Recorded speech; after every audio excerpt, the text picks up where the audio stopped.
السلام علیکم ورحمۃ اللہ وبرکاتہ. امید ہے آپ سبھی حضرات خیریت و عافیت سے ہوں گے. ٹھیک ہے، آج کا سبق ہم شروع کرتے ہیں. حجۃ اللہ البالغہ جلد رحمۃ اللہ الواسعہ شرح حجۃ اللہ البالغہ جلد نمبر 100 کے صفحہ نمبر 251 پر ہیں ہم لوگ. اور سبق شروع کرنے سے پہلے آپ حضرات سے درخواست کروں گا کہ جتنا ہو سکے آپ لوگ جو ہے اپنے ساتھیوں کو، اپنے دوستوں کو اس مہم سے جوڑیں. ٹھیک ہے، بسم اللہ الرحمن الرحیم. منہ کے آخری حصے تک مسواک کرنے کی حکمت. حدیث حضرت ابو موسیٰ اشعری رضی اللہ عنہ فرماتے ہیں کہ میں خدمت نبوی میں حاضر ہوا. آپ مسواک فرما رہے تھے. مسواک آپ کے ہاتھ میں تھی اور کہہ رہے تھے او او، درحال کہ مسواک آپ کے منہ میں تھی، گویا آپ قے کر رہے ہیں. مناسب یہ ہے کہ مسواک کے آخری حصے تک کرے. مسواک منہ کے آخری حصے تک کرے تاکہ گلے اور سینے کا بلغم نکل جائے، اور منہ میں خوب اندر تک مسواک کرنے سے منہ میں اور زبان پر جو پھنسیاں ہوتی ہیں وہ بھی ختم ہو جاتی ہیں اور آواز صاف اور منہ خوشبودار ہوتا ہے. ہفتے میں ایک بار نہانے دھونے کی حکمت. حضرت ابو ہریرہ رضی اللہ عنہ سے مروی ہے کہ رسول اللہ صلی اللہ علیہ وسلم نے فرمایا، ثابت و لازم ہے ہر مسلمان پر کہ نہائے وہ ہر ہفتے میں ایک دن یعنی جمعہ کے دن، دھوئے وہ اس میں اپنا سر اور اپنا بدن. تشریح: ہفتے میں ایک مرتبہ نہانا ایک مستقل سنت ہے، پس جس پر جمعہ نہیں ہے اس کو بھی نہانا چاہیے. اور اس سنت کا مقصد میل کچیل کو دور کرنا اور نفس کو صفت طہارت پر چوکنا کرنا ہے. اور حدیثوں میں جو جمعہ کے دن کی اور نماز جمعہ کی تخصیص آئی ہے وہ صرف اس وجہ سے ہے کہ نماز جمعہ اور غسل میں سے ہر ایک کی دوسری سے تکمیل ہوتی ہے. نماز جمعہ کی وجہ سے اس دن نہانے کی اہمیت بڑھ جاتی ہے، اور نہا کر جمعہ ادا کرنے سے نماز جمعہ کو مزیت اور خصوصیت حاصل ہو جاتی ہے. علاوہ ازیں اس تعین میں نماز جمعہ کی تعظیم بھی پیش نظر ہے. پسنے لگوانے سے اور میت کو نہلانے سے غسل کرنے کی حکمت. حضرت عائشہ رضی اللہ عنہا سے مروی ہے کہ نبی کریم صلی اللہ علیہ وسلم 4 چیزوں کی وجہ سے نہایا کرتے تھے: جنابت کی وجہ سے، اور جمعہ کے دن اور پسنے لگوانے کی وجہ سے، اور میت کو نہلانے کی وجہ سے. تشریح: پسنے لگوانے کے بعد نہانے کی 2 وجہ ہیں. پہلی وجہ، سینگی لگوانے سے بارہا خون جسم پر پھیلتا ہے اور ہر چھینٹ کا علیحدہ دھونا دشوار ہوتا ہے، پس اگر نہا لیا جائے تو سارا جسم پاک ہو جائے گا. دوسری وجہ، جب سینگی کے ذریعے خون چوسا جاتا ہے تو جسم کے ہر حصے سے خون کھینچا چلا آتا ہے، اور جب عمل پورا ہو جاتا ہے تو اس وجہ سے خون نکلنا بند ہو جاتا ہے تو جہاں سینگی لگائی تھی، مگر اندر خون کی آمد کا سلسلہ جاری رہتا ہے. اس لیے ایک عضو سے خون کا بند ہونا مفید نہیں، اور نہا لیا جائے تو خون کا انجذاب رک جائے گا اور زخم سے دوبارہ خون بہنے کا اندیشہ ختم ہو جائے گا. جیسے مزی نکلنے کے بعد مذاکیر کو دھو لیا جائے تو مزی کی آمد کا سلسلہ رک جاتا ہے. اچھا، اور مدی کا جانور اور ہدی کا جانور دودھ والا ہو تو اس کے تھن پر ٹھنڈا پانی چھڑکنے سے دودھ کی آمد کا سلسلہ موقوف ہو جاتا ہے. اسی طرح میت کو نہلانے کے بعد نہانے کی بھی 2 حکمتیں ہیں. پہلی حکمت، میت کو نہلاتے وقت بدن پر چھینٹیں پڑتی ہیں اور وہ ناپاک ہو سکتی ہے، اور کہاں پڑی ہے اس کا اندازہ نہیں، اس لیے نہلانے والا نہا لے تو جسم پاک ہو جائے گا. دوسری حکمت، جو لوگ میت کو نہلانے کے عادی نہیں ہوتے وہ کسی میت کو نہلاتے ہیں تو ان پر خوف اور گھبراہٹ طاری ہوتی ہے. نہا لینے سے یہ حالت بدل جاتی ہے اور وساوس جو ہے وہ ختم ہو جاتے ہیں. اس سلسلے میں شاہ صاحب نے اپنا ایک مشاہدہ بیان کیا کہ ایک بار ایک ایسے شخص کے پاس بیٹھے جو سکرات میں مبتلا تھا. آپ نے دیکھا کہ جو فرشتے روحوں کو قبض کرنے پر مقرر ہیں وہ حاضرین کی روحوں کو بھی عجیب طرح سے مجروح کر رہے ہیں. یعنی مرنے والا تو مر ہی رہا تھا، حاضرین بھی خوف سے نیم جاں ہو رہے تھے. اس وقت شاہ صاحب کی سمجھ میں یہ بات آئی کہ میت کو نہلانے سے بھی نہلانے والوں کی روح مجروح ہوتی ہے اور ان پر خوف و دہشت طاری ہوتی ہے. بس اس حالت کو بدلنا ضروری ہے. چنانچہ فارغ ہو کر نہلانے والے نہا لیں تو نفس کو سابقہ حالت کے برخلاف دوسری حالت یاد آ جائے گی، یعنی وہ سابقہ کیفیت زائل ہو جائے گی، ختم ہو جائے گی. اسلام قبول کرنے پر نہانے کی حکمت. حضرت قیس بن عاصم رضی اللہ عنہ سے مروی ہے کہ جب انہوں نے اسلام قبول کیا تو حضرت صلی اللہ علیہ وسلم نے ان کو حکم دیا کہ وہ پانی اور بیری کے پتوں سے نہا لے. حدیث: کلیب کے ابا خدمت نبوی میں حاضر ہوا اور عرض کیا کہ میں مسلمان ہو گیا ہوں، تو آپ نے فرمایا کہ کفر کے زمانے کے بال کٹوا ڈالو. صابن سے نہا لینے میں اور بال کٹوا دینے میں حکمت یہ ہے کہ نو مسلم کی نگاہوں کے سامنے یہ بات زیادہ سے زیادہ واضح ہو کر آ جائے کہ وہ کفر سے نکل گیا اور اسلام میں داخل ہو گیا. ورنہ مسئلے کی روح سے اگر نو مسلم جنابت کی حالت میں نہیں ہے تو نہانا ضروری نہیں اور نہ ہی بال کٹوانا ضروری ہے. باب نمبر 13، پانی کے احکام.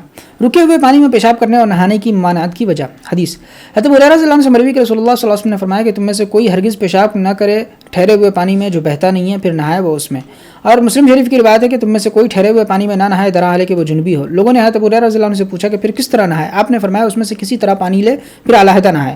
حضرت جابر رضی اللہ عنہ فرماتے کہ رسول اللہ صلی اللہ علیہ وسلم نے ٹھہرے ہوئے پانی میں پیشاب کرنے کی ممانعت فرمائی ہے. تشریح: شاہ صاحب پہلی حدیث کا یہ مطلب بیان کرتے ہیں کہ ٹھہرے ہوئے پانی میں پیشاب کرنے کی بھی ممانعت ہے اور نہانے کی بھی. اور یہ حدیث اس طرح ہے جس میں آیا ہے کہ نہ نکلے 2 آدمی طرح لے کے جا رہے ہوں، وہ پاخانہ کے لیے کھولنے والے ہوں، وہ اپنی شرمگاہوں کو باتیں کر رہے ہوں وہ آپس میں، پس بے شک اللہ تعالیٰ اس سے غضبناک ہوتے ہیں. یعنی ایک دوسرے کا ستر دیکھنا اور ننگے ہونے کی حالت میں آپس میں باتیں کرنا، دونوں باتیں مکروہ اور باعث غضب الہی ہیں. نیز اس کی وضاحت دوسری اور تیسری روایت سے ہوتی ہے. دوسری میں صرف نہانے کی ممانعت ہے اور تیسری میں صرف پیشاب کرنے کی ممانعت ہے. بس معلوم ہوا کہ دونوں باتیں ممنوع ہیں. فائدہ: مسئلے کی روح سے تو شاہ صاحب کی بات صحیح ہے، مگر آپ نے پہلی حدیث کا جو مطلب بیان کیا وہ غور طلب ہے، کیونکہ کیونکہ اس حدیث کا مقصد استبعاد کا اظہار ہے کہ عقل مند سے یہ بات بعید ہے کہ وہ پہلے اس پانی میں پیشاب کرے پھر اسی سے نہائے. یا مقصد پیشاب کرنے کے نقصان کی طرف ذہن کو متوجہ کرنا ہے کہ ابھی تو وہ اس میں پیشاب کر رہا ہے مگر بہت ممکن ہے کہ آگے اس کو اسی سے نہانا پڑے. حدیث میں جو لفظ سما ہے وہ اس مطلب کا واضح قرینہ ہے اور فعل مضارع بمعنی استقبال ہے. فائدہ تمام ہوا. اور پیشاب کرنے اور نہانے کی ممانعت کی دو وجہ ہیں. پہلی وجہ یہ کہ وہ پانی دو حال سے خالی نہیں ہے تو قلیل ہوگا تو اسی وقت ناپاک ہو جائے گا, یا کثیر ہوگا تو یہ حرکتیں ناپاکی کا باعث بنیں گی. وہیں طور کہ دوسرے لوگ بھی اس کے دیکھا دیکھی یہی حرکتیں کرنے لگیں گے, بس رفتہ رفتہ پانی ناپاک ہو جائے گا. غرض یہ کہ یہ ممانعت پانی کو ناپاک ہونے سے بچانے کے لیے, اور یہ بھی ممکن ہے کہ پہلی صورت میں ممانعت کی وجہ سے پانی کو ناپاک ہونے سے بچانا ہو اور دوسری صورت میں پانی کو صاف رکھنا ہو. دوسری وجہ یہ کہ پانی میں پیشاب کرنا یا نہانا لوگوں کے لیے نقصان دہ ہے. بس یہ حدیث بمنزلہ اس حدیث کے ہے جس میں فرمایا گیا کہ دو باعث لعنت چیزوں سے بچو, کیونکہ ٹھہرے ہوئے پانی میں پیشاب کرنا یا نہانا بھی باعث لعنت امر ہے. یہ پانی سب لوگوں کے لیے, بس جو یہ حرکت کرے گا اس پر لوگ پھٹکار بھیجیں گے. مسئلہ اگر پانی زیادہ ہو یا جاری ہو تو اس میں نہانا جائز ہے اور اس میں پیشاب کرنے کی بھی گنجائش ہے, مگر احتراز بہرحال بہتر ہے, بچنا زیادہ بہتر ہے. مائع مستعمل پاک ہے مگر پاک کرنے والا نہیں. اگر وضو کرنے والے اور غسل کرنے والے کے بدن پر کوئی حصی نجاست نہ ہو تو جو پانی وضو یا غسل میں استعمال کیا گیا ہے وہ جسم سے جدا ہونے کے بعد مستعمل ہو جاتا ہے, اور وہ پاک تو ہے مگر پاک کرنے والا نہیں, بس اس سے دوبارہ وضو اور غسل درست نہیں. اس مسئلے میں کوئی صریح حدیث نہیں ہے. شاہ صاحب فرماتے ہیں کہ دنیا جہان میں کوئی بھی مستعمل پانی کو طہارت میں استعمال نہیں کیا کرتا تھا, وہ متروک و محجور چیز کی طرح سمجھا جاتا تھا, اس لیے نبی کریم صلی اللہ علیہ وسلم نے اس کو اسی حال پر باقی رکھا, یعنی دوبارہ اس کو طہارت میں استعمال کرنے کی اجازت نہیں دی. اس کے بارے میں صاف کچھ ارشاد بھی نہیں فرمایا. البتہ اس میں کوئی شک کی بات نہیں کہ وہ فی نفسی پاک ہے, بس اس کے چھیٹے کپڑوں وغیرہ پر پڑے تو وہ ناپاک نہیں ہوگا. حدیث قلتین کا مطلب ہے تو ابن عمر رضی اللہ عنہ فرماتے ہیں کہ رسول اللہ صلی اللہ علیہ وسلم سے اس پانی کے بارے میں دریافت کیا گیا جو وسیع بیابان میں ہوتا ہے, اور اس پر نوبت بنوبت چارپائے اور درندے آتے ہیں باری باری, اور وہ آ کر اس میں سے پیتے ہیں اور وہاں پیشاب وغیرہ کرتے ہیں. آپ نے فرمایا جب پانی دو مٹکے ہو جائے تو وہ ناپاکی کو نہیں اٹھاتا, یعنی ناپاک نہیں ہوتا. تشریح شاہ صاحب کی بات شروع کرنے سے پہلے تین باتیں عرض ہیں. پہلی بات, ظاہر حدیث پر عمل کرنے والے غیر مقلدین ظاہریہ کہتے ہیں کہ پانی میں نجاست کے گرنے سے پانی مطلقاً ناپاک نہیں ہوتا. پانی خواہ جاری ہو یا ٹھہرا ہوا, خواہ کم ہو یا زیادہ ہو, خواہ رنگ ہو یا بو یا مزہ بدلے یا نہ بدلے, پانی کی ذات پاک ہے, وہ ناپاک نہیں ہو سکتی. معلوم نہیں ان کے نزدیک پیشاب کیوں ناپاک ہے, وہ بھی تو اصل میں پانی ہے. تمام محدثین فقہا کہتے ہیں کہ اگر پانی کثیر ہے تو ناپاک نہیں ہوگا, البتہ اگر پانی کا کوئی وصف بدل جائے تو ناپاک ہو جائے گا, اور اگر پانی تھوڑا ہے تو ناپاک ہو جائے گا اگرچہ اس کا کوئی وصف نہ بدلے. پھر ائمہ اربعہ میں قلیل و کثیر کی تحدید میں اختلاف ہے. امام مالک کے نزدیک اگر ناپاکی کے گرنے سے پانی کا کوئی وصف نہ بدلے تو وہ کثیر ہے, اور اگر کوئی وصف بدل جائے تو وہ قلیل ہے. امام شافعی امام احمد رحمۃ اللہ علیہ کے نزدیک قلتین کی مقدار کثیر ہے اور اس سے کم قلیل ہے. اناف کے نزدیک اگر پانی کا پھیلاؤ اتنا ہے کہ ایک طرف کے ہلانے سے دوسری طرف کا پانی نہیں ہلتا تو وہ کثیر ہے, اور اس سے کم ہے تو قلیل ہے. پھر بعد میں اس کی تحدید دہ سے کی گئی, یعنی یہ اصل مذہب نہیں ہے بلکہ مذہب کی تفصیل اور تقدیر ہے. دوسری بات, امام مالک رحمۃ اللہ علیہ نے قلتین کی حدیث کو نہیں لیا, ان کے نزدیک یہ حدیث ضعیف ہے اور اس اعتبار سے شاذ بھی ہے کہ بہت بعد میں ظاہر ہوئی ہے. صحابہ و تابعین کے دور میں یہ حدیث معروف نہیں تھی, حالانکہ محدثین کے خیال کے مطابق یہ حدیث برتن اور حوض کے پانی سے متعلق ہے جو ایک عام الورود مسئلہ ہے. پھر یہ حدیث چھپی کیوں رہی؟ اور احناف کے نزدیک یہ حدیث ایسی ضعیف نہیں ہے کہ قابل اخذ نہ ہو, مگر یہ حدیث برتنوں, کنووں اور کھڈوں کے پانی سے متعلق نہیں ہے بلکہ بہتے ہوئے پانی سے متعلق ہے, یعنی جنگلات میں جو چشمے اور آبشاریں ہیں ان سے اس حدیث کا تعلق ہے. حدیث کے شان ورود میں اس کی صراحت ہے کہ ان پانیوں پر دن میں لوگوں کے جانور پانی پینے کے لیے پہنچتے ہیں اور رات میں جنگل کے درندے وارد ہوتے ہیں, اور سوال جواب میں لوٹایا جاتا ہے. بس بلغ الماء میں الف لام عہدی ہے, اور آپ صلی اللہ علیہ وسلم کا جواب کا حاصل یہ کہ جب یہ پانی بتدریج جمع ہوتا ہوا 2 مٹکے ہو جائے. ٹھیک ہے, بلغہ کا یہ مفہوم ہے, اور بہنے لگے تو اس میں جو ناپاکی لعاب پیشاب وغیرہ گرے گی وہ پانی کے بہاؤ کے ساتھ بہہ جائے گی, پانی کی سطح پر نہیں ٹھہرے گی. ناپاکی کو سر پر نہ اٹھانے کا یہی مطلب ہے, اور جب ناپاکی گرتے ہی بہہ گئی تو اس چشمے اور آبشار کا پانی ناپاک نہیں ہوگا. چونکہ چشموں اور آبشاروں کا مسئلہ بہت کم لوگ دریافت کرتے ہیں, اس لیے یہ حدیث عرصے تک مخفی رہی. پھر جب تدوین حدیث کا دور آیا تو یہ حدیث عام و خاص کے سامنے آئی. تیسری بات, احناف صرف پانی کے پھیلاؤ کا اعتبار کرتے ہیں, وہ مقدار کا اعتبار نہیں کرتے. احناف نے قلیل و کثیر پانی کے درمیان حد فاصل غدیر عظیم کی روایت کو بنایا. امام طحاوی رحمۃ اللہ علیہ نے شرح معانی آثار کے پہلے باب میں شروع میں حدیث روایت کی کہ ایک تالاب میں مردار پڑا ہوا تھا, آپ نے دوسری جانب سے پانی استعمال کرنے کا حکم دیا. علاوہ ازیں مشکات شریف میں بھی حوضوں کے سلسلے میں 2 روایتیں ہیں, یہ سب احناف کے مستدل ہیں. اور شوافع اور حنابلہ پانی کی مقدار کا بھی اعتبار کرتے ہیں اور پھیلاؤ کا بھی. یہ 2 قلے یعنی 5 مشکے یعنی 500 رطل یعنی 203 کلو پانی ان کے نزدیک مائع کثیر, اور چاروں طرف سے سوا ہاتھ پانی ان کے نزدیک حوض کا ادنا درجہ ہے. ان تینوں ضروری باتوں کے بعد حضرت شاہ صاحب کی بات شروع کی جاتی ہے. فرماتے ہیں کہ حدیث شریف کا مطلب یہ ہے کہ جب پانی 2 مٹکوں کے بقدر ہو تو اس میں وضو اور غسل کرنے سے یا اس میں ناپاکی گرنے سے وہ معنوی گندگی کو نہیں اٹھاتا، یعنی ناپاک نہیں ہوتا، اگرچہ وہ حسی طور پر گندا معلوم ہو. لوگ عرف و عادت میں اس کو گندا تصور کریں، مگر شریعت کا فیصلہ یہ ہے کہ وہ ناپاک نہیں ہے. البتہ اس میں اگر اس میں ناپاکی اتنی گر جائے کہ پانی میں تبدیلی آ جائے اور ناپاکی کمیت یا کیفیت کے اعتبار سے زیادہ ہو جائے تو وہ پانی ناپاک ہو جائے گا. ایسا پانی حدیث کا مصداق نہیں ہے. کمیت یعنی مقدار کے اعتبار سے زیادہ ہو جائے، جیسے 1 کلو غیر مستعمل پانی میں 1.25 کلو مستعمل پانی مل جائے، اور کیفیت یعنی پانی کا وصف بدل جائے چاہے نجاست مقدار میں کم ہو. تنبیہ: جو لوگ حوض سے وضو کرتے ہیں وہ بے احتیاطی کرتے ہیں کہ کلی بھی حوض میں ڈالتے ہیں، ناک بھی اسی میں صاف کرتے ہیں اور پیروں کا میل بھی اسی میں گراتے ہیں، اور سمجھایا جاتا ہے تو کہتے ہیں کہ حوض ناپاک نہیں ہوتا. ٹھیک ہے ناپاک نہیں ہوتا مگر گندا تو ہوتا ہے، اس لیے یہ طریقہ مناسب نہیں ہے، اس سے بچنا چاہیے. عام طور پر حوض کے ساتھ نالی بنائی جاتی ہے، اس کو استعمال کرنا چاہیے. قلتین کو قلیل و کثیر پانی کے درمیان حد فاصل کیوں مقرر کیا؟ قلتین اور کثیر پانی کے درمیان 2 قلوں کا حد فاصل ایک ایسی اہم وجہ سے مقرر کیا جس کو مانے بغیر چارہ نہیں. یہ تحدید زبردستی کی بات اور اٹکل پچو کا فیصلہ نہیں ہے. اس طرح حدیث نے جو دیگر مقدار متعین کی ان کی بھی کوئی اہم وجہ ہوتی ہے. مثلا چاندی کا نصاب 200 درہم مقرر کیا تو اس کی وجہ ہے، دیکھیے رحمۃ اللہ علیہ جلد نمبر 2 صفحہ نمبر 214. اس کی تفصیل ہے کہ پانی کی 2 جگہیں، ایک منبع یعنی پانی کا سر چشمہ، دوسرا برتن. منبع یعنی کنویں اور چشمے ہیں.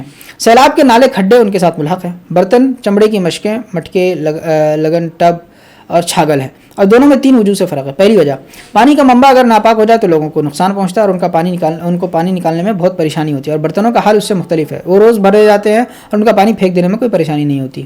دوسری وجہ، منبع کا سر پوش نہیں ہوتا، اس کو لید گوبر سے اور درندوں کے منہ ڈالنے سے بچانا بھی ممکن نہیں ہے، اور برتنوں کو ڈھانکنے میں اور ان کی حفاظت کرنے میں کوئی پریشانی نہیں ہے. ہاں ہر وقت گھر میں آنے جانے والے لوگوں کا اور جانوروں کا معاملہ الگ ہے. تیسری وجہ، منبع میں پانی بہت زیادہ ہوتا ہے، بہت سی ناپاکیاں تو اس میں اثر انداز ہی نہیں ہوتی، اور برتنوں کا پانی کم ہوتا ہے اس لیے اس میں ناپاکی اثر انداز ہوتی ہے. غرض مذکورہ وجوہ سے ضروری ہے کہ منبع کا حکم برتنوں کے حکم سے مختلف ہو، اور منبع میں وہ سہولت دی جائے جو برتن میں نہیں دی جاتی. اور منبع اور برتنوں میں حد فاصل بننے کی صلاحیت صرف 2 قلوں میں ہے، اس لیے کہ کنویں اور چشموں کا پانی 2 مٹکوں سے یقیناً کم نہیں ہوتا، اور جس برساتی نالے یا کھڈے میں اس سے کم پانی ہوتا ہے وہ حوض اور گڑھا نہیں کہلاتا بلکہ اس کو چھوٹا کھڈا کہتے ہیں. اور پانی کے برتنوں میں سب سے بڑا برتن مٹکا ہے.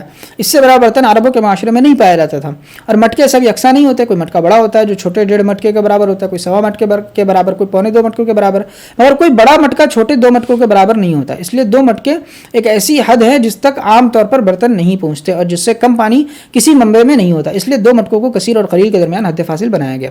خلاصہ یہ کہ پانی کی وہ مقدار جس کی کسی برتن میں سمائی نہیں وہ منبع کا پانی ہے، اور جس کی کسی برتن میں گنجائش ہے وہ برتن کا پانی. اول میں آسانی کی گئی ہے، ثانی میں آسانی نہیں کی گئی. فائدہ، جب 2 مٹکے پانی کسی ہموار زمین میں ہو تو عموماً 7 بالش لمبا اور 5 بالش چوڑا ہوتا ہے. ٹھیک ہے، اور یعنی 5 بائی 7 35 بالشت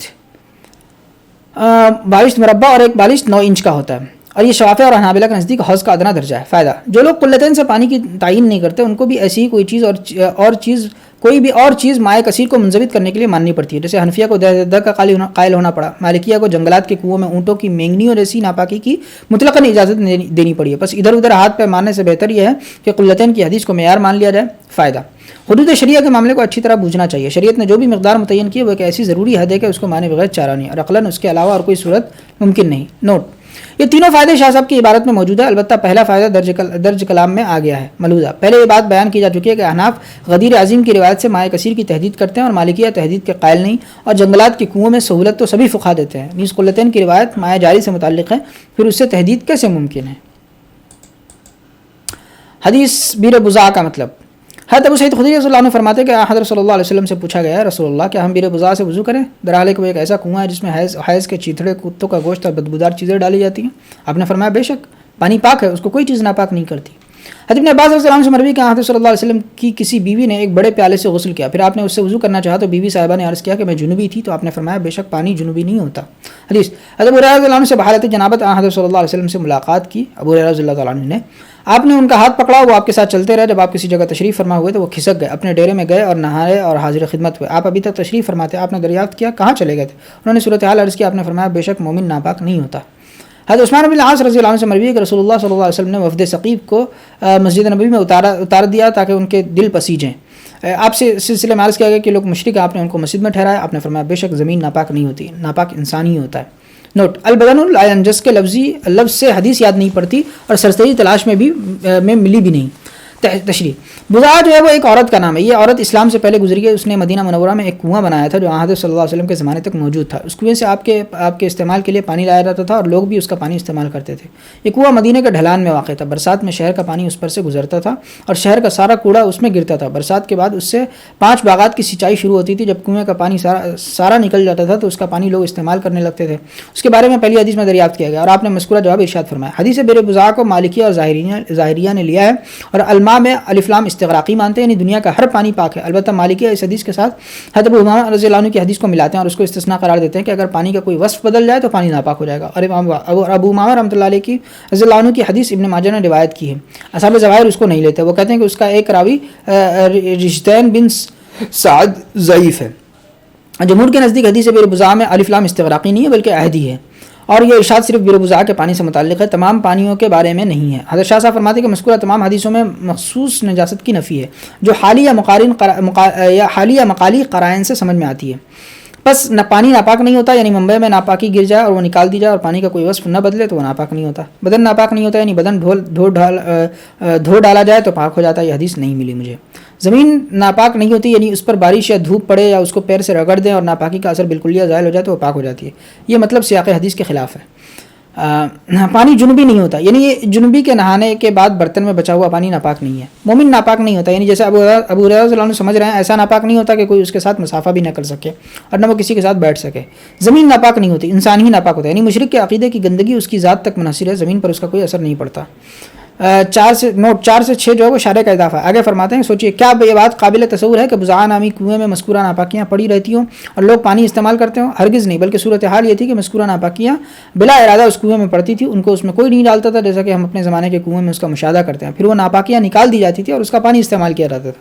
پھر جب اسلام کا زمانہ ہے تو لوگوں نے اس کا شرعی حکم پوچھا کہ کیا وہی پاکی کافی ہے جو لوگ سمجھتے ہیں یا شریعت میں اس سلسلے میں کچھ زائد حکم ہے؟ آپ نے فرمایا کہ لوگوں کے نزدیک جو طہارت ہے وہی کافی ہے، اس سے زیادہ کچھ مطلوب نہیں. سوال: اگر اصحاب ظواہر کہیں کہ حدیث بیر بضاعہ کا یہ مطلب محض تعویل ہے اور حدیث کو ظاہر سے پھیرنا ہے جو جائز نہیں. جواب: یہ زبردستی کا مطلب نہیں ہے، نہ حدیث کو ظاہر سے پھیرنا بلکہ یہ عربوں کا انداز کلام ہے. مثلا سورۃ الانعام آیت نمبر 145 میں ہے کہ آپ کہہ دیجئے کہ جو کچھ احکام بذریعہ وحی میرے پاس آئے ہیں ان میں تو میں کوئی حرام غذا پاتا نہیں کسی کھانے والے کے لیے جو اس کو کھاوے، مگر یہ کہ وہ مردار ہو یا یہ کہ بہتا ہوا خون ہو یا خنزیر کا گوشت ہو کیونکہ وہ بالکل ناپاک ہے، یا جو جانور شرک کا ذریعہ ہو کہ غیر اللہ کے نامزد کر دیا گیا ہو. اس آیت کا یہ مطلب نہیں کہ بس یہی جانور حرام ہے کیونکہ اس کے علاوہ جانور بھی حرام ہے، بلکہ مخصوص حرمت کی نفی مقصود ہے. یعنی جن جانوروں میں تم اختلاف کرتے ہو جن کا تذکرہ اوپر کی آیت میں آیا ہے وہ مجھ پر نازل شدہ وحی میں حرام نہیں ہے. کسی حکیم سے کسی چیز کے بارے میں پوچھا جائے اور وہ کہے کہ اس کا استعمال جائز نہیں تو یہ جواز کی نفی عام نہیں بلکہ بدن کی تندرستی کے اعتبار سے. کسی مفتی سے کسی چیز کے بارے میں پوچھا جائے اور وہ کہے کہ جائز نہیں تو اس سے شرعی جواز ہی کی نفی مقصود ہوتی ہے. سورۃ النساء آیت نمبر 23 میں ہے کہ تم پر تمہاری مائیں حرام کی گئی یعنی ان سے نکاح حرام کیا گیا. سورۃ المائدہ آیت نمبر 3 میں ہے کہ تم پر مردار حرام کیا گیا یعنی اس کا کھانا حرام کیا گیا. حدیث شریف میں کہ نہیں ہے نکاح مگر ولی کے ذریعے، یعنی شرعاً وہ نکاح درست نہیں، وجود خارجی کی نفی نہیں کی گئی. لطیفہ: ایک عالم نے مسئلہ بیان کیا کہ وضو کے بغیر نماز نہیں ہوتی. ایک صاحب نے کہا کہ چرانمی شود من بارہا خواندم وشد کیوں نہیں ہوتی؟ میں نے بارہا پڑھی اور ہو گئی نماز. حالانکہ عالم نے شرعاً جو ہے صحت کی نفی کی تھی اور ان صاحب نے وجود خارجی کی نفی سمجھ لی. الغرض اس قسم کی چیزیں بہت ہیں اور وہ اس قبیل تعویل نہیں ہے. یہ بات رحمۃ اللہ الواسعہ جلد نمبر 2 صفحہ نمبر 554 میں بھی گزر چکی ہے. مائع مقید سے حدث زائل نہیں ہوتا، خبث زائل ہوتا ہے. پانی کی 2 قسمیں: مطلق اور مقید. مائع مطلق وہ پانی ہے جو لفظ پانی بولنے سے ذہن میں آتا ہے جیسے بارش، چشمہ اور سمندر کا پانی. مطلق کے معنی جو صرف پانی کی ذات سے بحث کرے، اس میں جو اضافت ہوتی ہے وہ صرف تعریف کے لیے ہوتی ہے. اور مائع مقید وہ پانی ہے جو لفظ پانی بولنے سے ذہن میں نہ آئے جیسے گلاب کا پانی، اس میں جو مضاف الیہ ہوتا ہے وہ پانی کی صفت سے بحث کرتا ہے. شاہ صاحب فرماتے ہیں کہ مائع مقید سے وضو اور غسل کرنا ایک ایسی بات ہے جس کو سرسری نظر ہی میں ملت کی تعلیمات دفع کر دیتی ہیں. یعنی یہ بات ملت کی تعلیمات سے ہم آہنگ نہیں ہے. ہاں اس سے نجاست حقیقیہ زائل کی جا سکتی ہے بلکہ یہی راجح ہے. اچھا، فقہ حنفی کے 3 مسائل جو منصوص نہیں ہیں. احناف نے 3 مسائل میں جزیات پھیلانے میں دراز نفسی سے کام لیا ہے. ایک کنویں میں جانور کے مر جانے کا مسئلہ، دوسرا دہ درد حوض کا مسئلہ اور تیسرا مائع جاری کا مسئلہ. حالانکہ ان تینوں مسائل میں قطعاً کوئی مرفوع حدیث موجود نہیں ہے. اور صحابہ و تابعین سے جو آثار مروی ہیں، مثلا زمزم کے کنویں میں ایک حبشی گر کر مر گیا تو حضرت عبداللہ ابن زبیر نے کنویں کا سارا پانی نکلوایا تھا. حضرت علی رضی اللہ عنہ نے چوہے کے بارے میں فرمایا کہ جب وہ پھول گیا تو سارا پانی نکالا جائے. امام عامر شعبی اور ابراہیم نخعی نے بلی جیسے جانور کے کنویں میں مرنے کی صورت میں 40 سے 70 ڈول نکالنے کا حکم دیا. ان تمام آثار کی صحت پر محدثین کی کوئی شہادت موجود نہیں ہے. نقل قرن اول کے لوگوں نے ان کو متفقہ طور پر مانا ہے، اور اگر ان آثار کی صحت تسلیم کر لی جائے تو احتمال یہ ہے کہ پانی نکلوانا تطیب خاطر کے لیے اور پانی کی نظافت کے لیے ہو، وہ وجوب شرعی کے طور پر نہ ہو۔ یہ احتمال مالکیہ کی کتابوں میں ذکر کیا گیا، اس احتمال کو ختم کیے بغیر اس بات مدعی کا خیال خاردار ٹہنی کو مٹھی میں لے کر سوتنے کے برابر ہے۔ حاصل کلام یہ ہے کہ ان مسائل میں کوئی ایسی معتبر بات نہیں جس پر شرعاً عمل کرنا واجب ہو، اور قلتین کی حدیث اس سلسلے میں بلا شبہ ایک پختہ بات ہے، بس اسی پر مسائل کی تفریح ہونی چاہیے، اور یہ بات قطعاً ناممکن ہے کہ اللہ تعالیٰ ان مسائل میں کوئی ایسی چیز مشروع کریں جن کی اہمیت لازمی ارتفاقات سے زیادہ ہو، جو کثیر الوقوع ہو اور جس میں ابتلا عام ہو، پھر بھی نبی صلی اللہ علیہ وسلم اس کے بارے میں کوئی صحیح حکم بیان نہ فرمائیں، اور صحابہ تابعین میں وہ بات شہرت یافتہ نہ ہو، اور ایک بھی شخص کی روایت اس سلسلے میں موجود نہ ہو۔ یہ کیسے ممکن ہے؟ فائدہ: قلتین کی روایت پر مسائل کی تفریح اس طرح کی جائے کہ اگر کنویں میں پانی دو قلے یا زیادہ ہے تو اس میں حیوان کے مرنے سے کچھ فرق نہیں پڑتا، پانی پاک ہے۔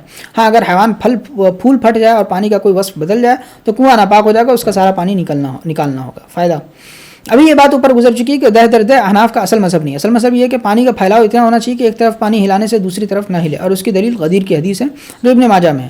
اور درد لوگوں کی سہولت کے لیے مقرر کیا ہوا ایک اندازہ ہے، جیسے شوافع اور حنابلہ نے بھی قلتین کی حدیث سے حوض کا اندازہ مقرر کیا ہے۔ شاہ صاحب کا یہ فرمانا ہے کہ قلتین کی حدیث اثبت یعنی زیادہ مضبوط ہے، یہ بات اول تو مالکیہ نے رد کر دیا، انہوں نے اس حدیث کی تضعیف کی ہے۔ ثانیاً احناف کے نزدیک وہ پانی کی تحدید سے متعلق نہیں، مائع جاری سے متعلق ہے، جیسا کہ پہلے تفصیل سے بیان کیا جا چکا ہے، اور یہ بات کہ احناف کی تعویل نہیں بلکہ خود صاحب مذہب سے مروی ہے۔ تفصیل کے لیے معرف السنن کی مراجعات کریں۔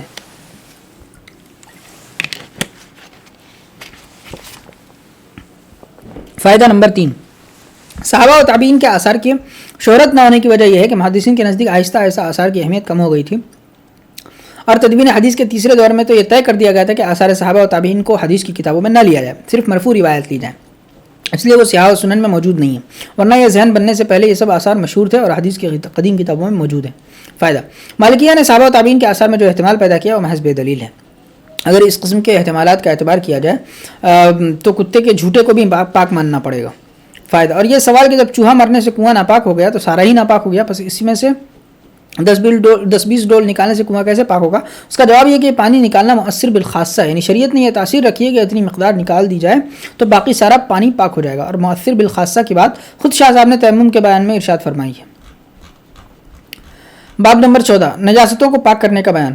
نجاست کی تعریف: نجاست ہر وہ پلی چیز ہے جس سے سلیم طبیعتوں کو گھن آتی ہے، جس سے لوگ بچتے ہیں، اور اگر وہ بدن یا کپڑوں پر لگ جائے تو اس کو دھوتے ہیں، جیسے پخانہ، پیشاب اور خون۔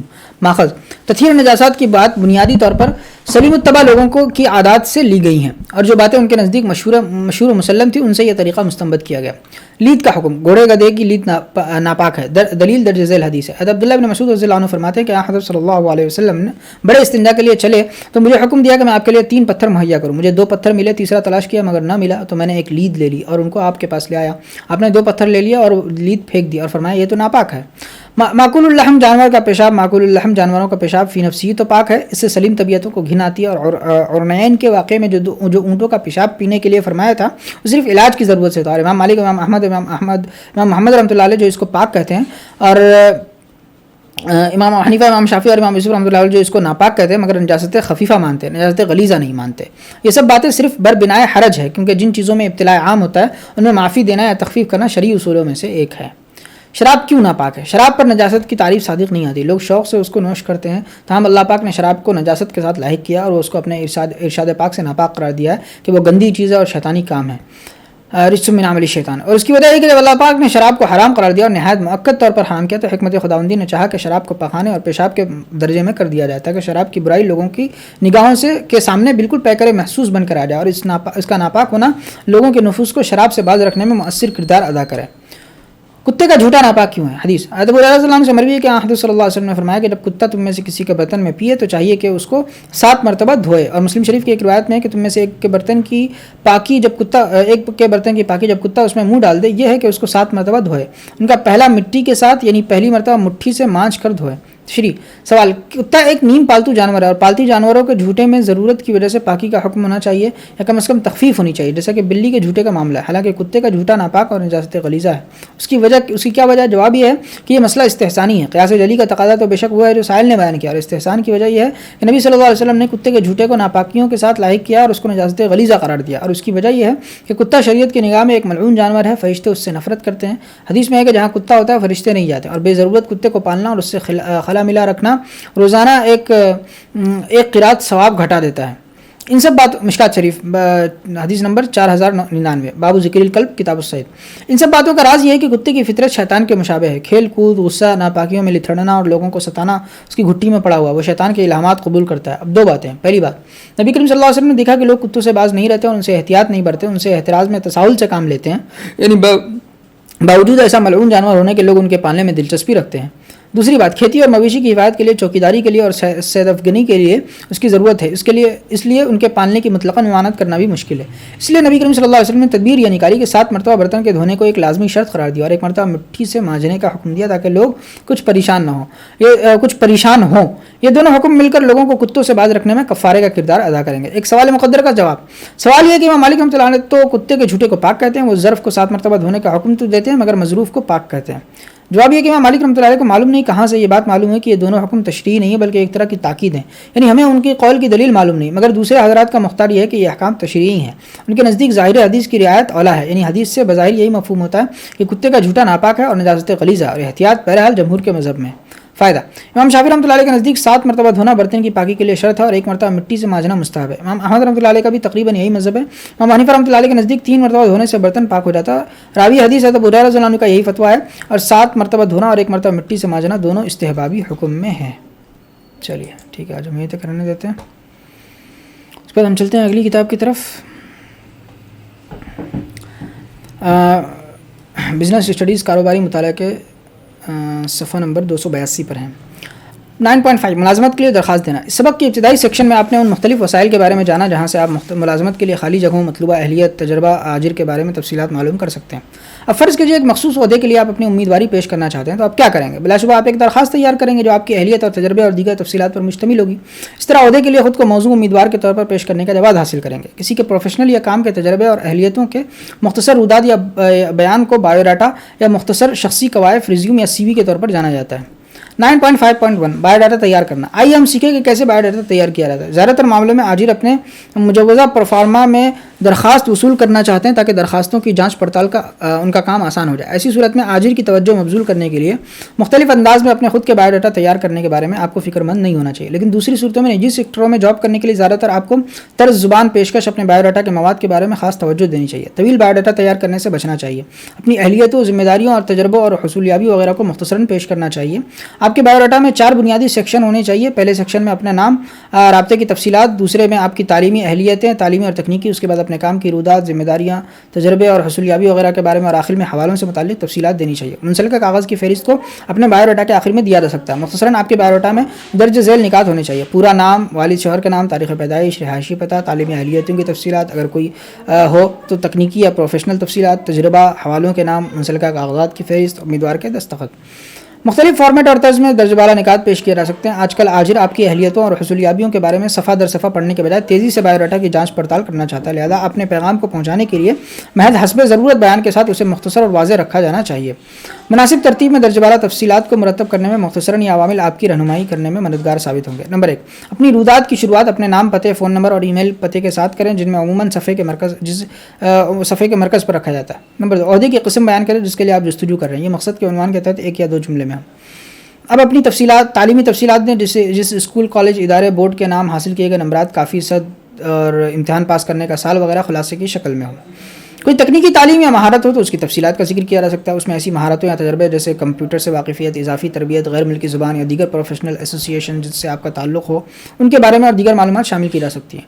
جاب کی تفصیل اور آپ کے ذریعے اس سلسلے میں نبھائی گئی ذمہ داریوں کے ساتھ کام کے تجربے کو بھی بیان کیا جانا چاہیے. ازدواجی حیثیت، تاریخ پیدائش، والد شوہر کا نام، فیملی کی تفصیلات، شوق، دلچسپی، ذاتی تفصیلات کے علاوہ علیحدہ عنوان کے تحت یہ سب ساری چیزیں بیان کی جا سکتی ہیں. کورنگ خط، جب آپ جاب کے لیے درخواست دے رہے ہوں تو یہ بایو ڈاٹا مناسب کورنگ لیٹر کے ساتھ ہونا چاہیے.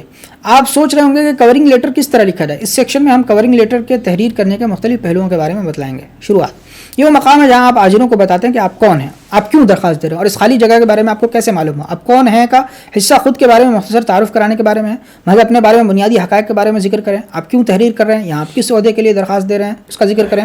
اس کے بعد یقیناً آپ ادارے یا ملازمت کے بارے میں بتائیں گے کہ آپ نے کیسے جانا. آپ لکھ سکتے ہیں آپ کے شعبہ فروخت میں زیر تربیت کی خالی جگہ سے متعلق معلومات مورخہ 29 فروری 2008 کے ہندوستان ٹائمز میں شائع آپ کے اشتہار کے حوالے سے معلوم ہوئی. اپنی امیدواری کی موزونیت. خط کے اس حصے کا مقصد اس سبب کا ذکر کرنا ہے کہ عاجل کو کیوں آپ کو اس کے لائق امیدوار کے طور پر دیکھنا چاہیے. یہ زیادہ بہتر ہوگا کہ ایک ایسے بیان سے بات شروع کریں جس سے آپ کی اہلیتوں کے بارے میں ایک عام جائزہ لیا جا سکے اور اس بات پر زور پڑتا ہے کہ آپ ان کی ضرورت کے لحاظ سے مناسب ہوں. یہ ایک مثالی جملہ مینجمنٹ میں ایک تربیت یافتہ گریجویٹ کے طور پر میں درج ذیل مہارتوں اور ہنرمندی کو پیش کرتا ہوں. اس طرح آپ لکھ سکتے ہیں.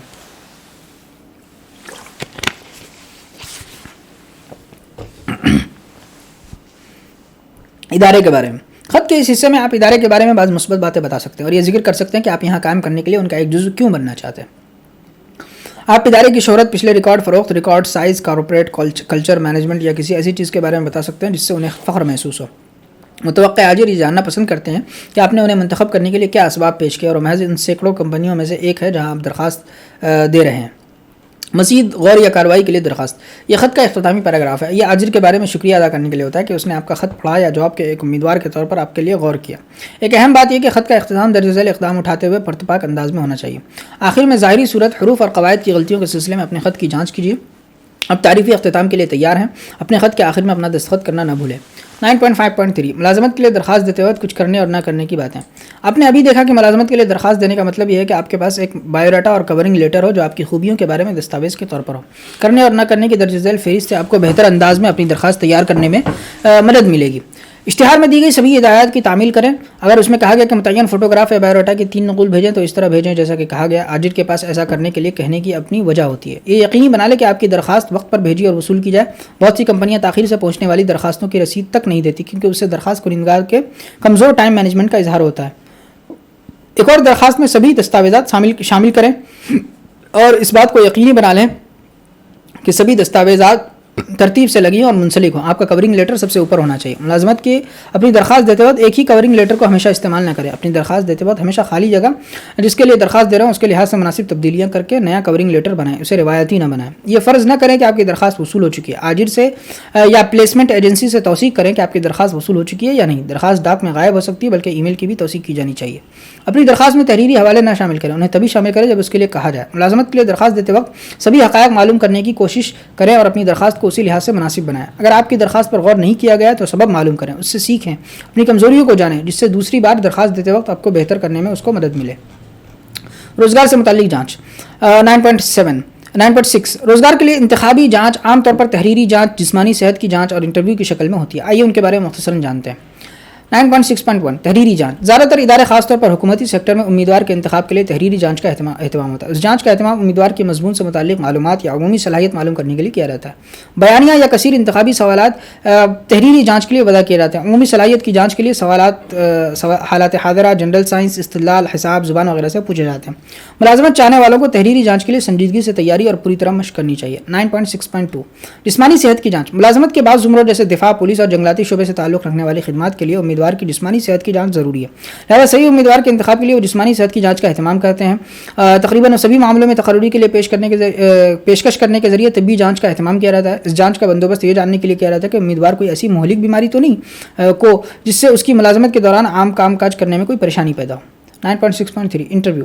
ترسیلی مہارت، پیش کرنے کی مہارت، موضوع پر عبور، قائدانہ خوبی، شخصیت وغیرہ کے بارے میں فیصلہ لینے کے لیے عام طور پر انٹرویو کا بندوبست کیا جاتا ہے. اسے گروہی مباحثے اور شخصی انٹرویو کی شکل میں انجام دیا جاتا ہے. گروہی مباحثے کے لیے چھوٹے چھوٹے گروپوں کی تشکیل کی جاتی ہے اور کوئی مخصوص موضوع بحث کے لیے دے دیا جاتا ہے. مباحثے کے دوران عاجل امیدوار کی ترسیلی اور قائدانہ خوبیوں کو پرکھنے کے ذریعے فیصلہ لیتا ہے. عاجل مباحثے کے کمرے میں بیٹھ کر کلوز سرکٹ ٹیلی ویژن کے ذریعے امیدواروں کا مشاہدہ کر سکتا ہے. یہ عمل ٹیلی کانفرنسنگ طریقے سے بھی انجام دیا جا سکتا ہے جس میں عاجل دور دراز کے مقام پر کہ کسی بیرونی ملک میں بیٹھ کر عمل کا مشاہدہ کر سکتا ہے. ذاتی انٹرویو میں متوقع عاجل اور ملازمت مختلف طریقوں یا انداز کا استعمال کرنے کے ذریعے ایک دوسرے کے ساتھ تعامل اور بات چیت کرتے ہیں. یہاں پر متوقع عاجل مختلف زاویوں جیسے اس کی شخصیت، ترسیلی مہارت، مضمون پر عبور، قوت فیصلہ، ایمانداری، دیانتداری، تحمل، برداشت کرنے کی صلاحیت، انکساری سرعت وغیرہ کے سلسلے میں امیدوار کا جائزہ لینے کی کوشش کرتا ہے. ذاتی انٹرویو درج ذیل شکل میں لیا جا سکتا ہے. ٹیلی فون کے ذریعے انٹرویو، ٹیلی کانفرنس کے ذریعے انٹرویو، انٹرنیٹ کے ذریعے بات چیت، آمنے سامنے تعامل. آمنے سامنے انٹرویو ذاتی انٹرویو کی بہت عام شکل ہے جس میں امیدوار کو انٹرویو بورڈ کے ساتھ باہمی تعامل کے لیے کیا جاتا ہے. انٹرویو بورڈ کی سربراہی چیئر پرسن کے ذریعے کی جاتی ہے اور یہ بورڈ اس تنظیم کے سینئر افسروں اور بیرونی ماہرین پر مشتمل ہوتا ہے. اور ذاتی انٹرویو کی دیگر شکلیں جیسے ٹیلی فون کے ذریعے انٹرویو، ٹیلی کانفرنسنگ کے ذریعے انٹرویو اور انٹرنیٹ کے ذریعے بات چیت کارپوریٹ سیکٹر میں عام بات ہے. 9.7 ذاتی انٹرویو. ذاتی انٹرویو منعقد کرنے کا خاص مقصد ایک مخصوص عہد کے لیے امیدوار کی موزونیت کی جانچ کرنا ہے. لہٰذا آپ کے لیے ضروری ہے کہ جسمانی و ذہنی اور نفسیاتی طور پر انٹرویو کے لیے تیاری کریں. اس سیکشن میں آپ ذاتی انٹرویو کے مختلف پہلوؤں کے بارے میں پڑھیں گے، جس سے آپ کے انٹرویو بورڈ کا سامنا آسانی اور اعتماد کے ساتھ کرنے میں مدد ملے گی. آئیے ہم 3 مختلف مراحل میں پورے طریقۂ عمل کی زمرہ بندی کے ذریعے ان نکات پر بحث کرتے ہیں. نمبر 1 انٹرویو کے لیے تیار کرنا. نمبر 2 انٹرویو کے دن. نمبر 3 انٹرویو کے دوران. انٹرویو کے لیے تیاری. اس مرحلے میں آپ درج ذیل تجاویز پر غور کر سکتے ہیں. حالات حاضرہ کے بارے میں پوری معلومات رکھیں. اہم موجودہ قومی اور بین الاقوامی مسائل اور امور، اخبارات باقاعدہ پڑھنے اور ریڈیو سننے اور ٹیلی ویژن پر مباحثہ دیکھنے کے ذریعے مفاد عامہ کے موضوعات کے بارے میں واقفیت حاصل کریں. ادارے کے بارے میں اس کی خاص سرگرمی، پس منظر، توسیع یا کسی دوسری کمپنی کے خریدنے کے منصوبے، ٹیک اوور پلان وغیرہ کے بارے میں معلومات حاصل کریں. یہ سبھی معلومات ادارے کی سالانہ رپورٹ یا اس کی ویب سائٹ سے جانی جا سکتی ہیں. نمبر 3 جس عہدے کے لیے درخواست دی گئی اس کی جاب پروفائل کے بارے میں جانیں. نمبر 4 مہارت کے اپنے میدان کے بارے میں معلومات کو تازہ کریں. اپنے مطالعے کے مضمون پر نظر ثانی کرنا بہتر ہوگا. اپنی طاقت اور کمزوری کو درج فہرست کریں. اگر ممکن ہو تو انٹرویو کی جگہ پر جائیں. پہلے جانے سے انٹرویو کے دن پابندی اوقات کو یقینی بنانے میں مدد ملے گی اور اس کے علاوہ گھبراہٹ بھی کم ہوگی. ایک فولڈر میں انٹرویو کے لیے کال لیٹر سمیت اپنے دستاویزات اور سرٹیفکیٹ رکھ لیں. انٹرویو کے دن رات کو اچھی طرح سوئیں اور صبح کو جلدی اٹھ جائیں. اپنے معاملات کے کام کریں. اپنی ظاہری حیت کو صاف ستھرا اور سلیقے کا بنا لیں. اچھی طرح پریس کیے ہوئے کپڑے، خوب پالش کیے ہوئے جوتے پہنیں. اپنے دستاویز فولڈ کریں اور انٹرویو کی جگہ وقت سے پہنچ جائیں. جگہ پر پہنچنے کے بعد واش روم جائیں. اپنے بال کنگھے کریں اور اپنی ظاہری شکل و صورت پر نظر ڈالیں. اپنی باری کے لیے انٹرویو کی جگہ پر انتظار کریں. انتظار کے دوران آپ کمپنی کی مطبوعات، کتابچے وغیرہ بھی طلب کر سکتے ہیں، اسے پڑھیں. انٹرویو کے دوران انٹرویو چیمبر کے اندر درج ذیل نکات کا خیال رکھیں. انٹرویو کمرے میں داخل ہونا نہایت اہمیت کا حامل ہے. دستک دیں، خیر سگالی ظاہر کریں اور جتنی نرمی سے ہو سکے انٹرویو لینے والے کا سامنا کرتے وقت دروازے کو آہستہ سے بند کریں. پوری اعتماد کے ساتھ چلیں. جب تک آپ سے کہا نہ جائے نہ بیٹھیں. اگر انٹرویو لینے والا ہاتھ ملانا چاہتا ہو تو گرم جوشی، اعتماد اور یقین کے ساتھ ہاتھ ملائیں. یاد رکھیں کہ پہلا تاثر بہت اہم ہے. آپ کے داخل ہونے، آپ کے چلنے کے انداز، اعتماد اور طور طریقوں کے لیے آپ کا مشاہدہ کیا جا رہا ہوتا ہے. امیدوار کی باڈی لینگویج، جسمانی اشارات کا مشاہدہ بھی بغور کیا جاتا ہے. ٹھیک سے بیٹھیں اور دلچسپی اور توجہ کا رویہ ظاہر کرنے کے لیے تھوڑا سا آگے کی طرف جھکیں. کسی چیز جیسے کاغذ، قلم، چشمہ یا میز پر پڑی دیگر چیزوں جیسے پیپر ویٹ وغیرہ سے نہ کھیلیں. کسمسانے یا بے چینی ظاہر کرنے، اچھلنے یا پھڑک اٹھنے، کھرچنے وغیرہ سے اعتماد اور یکسوئی میں کمی ظاہر ہوتی ہے. سوالات کا جواب دیتے وقت درج ذیل نکات کا مشاہدہ کیے جانے کی ضرورت ہوتی ہے. سنیں، سوچیں اور اس کے بعد بات کریں. جواب دینے میں بہت زیادہ عجلت نہ کریں. اپنا وقت لیں. اگر آپ نے سوال نہیں سنا ہے یا سمجھا نہیں ہے تو بہت انکساری کے ساتھ دہرانے کے لیے کہیں. کوئی اور چیز نہ فرض کریں اور غلط حیثیت اختیار کریں. اور اگر آپ جواب نہیں جانتے تو صاف بتا دیں کہ آپ نہیں جانتے. اور اگر آپ نے کوئی غلطی کی ہے تو اسے شائستہ انداز میں مان لیں. اپنے جواب مختصر اور صاف دیں. کوئی بھی باتونی شخص کو پسند نہیں کرتا. جھوٹ نہ بولیں. اپنے جواب میں ایمانداری برتیں. غصہ نہ ہو اور اس پر قابو رکھیں. خاص سوالات حد آمیز یا غیر مناسب یا غیر متعلق ہوں. یاد رکھیے کہ آپ کے تحمل یا رویے کی جانچ کے لیے پوچھا جا سکتا ہے. خرد انداز نہ ہو. آنکھ سے ربط رکھیں. میرا مطلب ہے، اوکے وغیرہ جیسے الفاظ سے بچیں. سوالات کا جواب دیتے وقت حوصلہ مندی، ہمت اور توانائی کا مظاہرہ کریں. اس سے پتہ چلتا ہے کہ ملازمت میں واقعی آپ کی دلچسپی ہے. سوالات تبھی پوچھیں جب آپ سے کہا جائے. پورے انٹرویو کے دوران مہذب اور شائستہ رہیں. شکریہ، معافی چاہتا ہوں، جی، یس، پلیز جیسے الفاظ کا استعمال حسب موقع کریں. اس سے آپ کی خوش اخلاقی ظاہر ہوتی ہے. مزاج اور رویے میں کوئی بناوٹ یا تصنع نہ پیدا کریں. کسی کی نقل کرنے کی کوشش نہ کریں. انٹرویو کے آخر میں انٹرویو لینے والوں کو مسکراہٹ کے ساتھ شائستگی سے شکریہ ادا کریں. آپ کی میز سے چیزوں کو اٹھانے، کھڑے ہونے، کمرے سے جانے کا بھی مشاہدہ کیا جاتا ہے. پورے اعتماد کے ساتھ اسے انجام دیں. اعتماد و بھروسے سے چلیں. انٹرویو لینے والے کا سامنا کرتے وقت دروازہ کھولیں اور جانے کے بعد دروازہ بند کریں. عمارت چھوڑنے سے پہلے ریسپشنسٹ یا سیکریٹری سے اپنی نیک خواہشات کا اظہار کرنا نہ بھولیں. انٹرویو کا تجزیہ یہ جاننے کے لیے کریں کہ آپ نے کیا غلط کیا. اپنی ناکامی کو قبول کریں اور اگلے انٹرویو کے لیے تیار رہیں. ٹھیک ہے، آج ہم یہ تک رہنے دیتے ہیں. بہت بہت شکریہ آپ حضرات کا. جزاکم اللہ خیر. السلام علیکم ورحمۃ اللہ وبرکاتہ.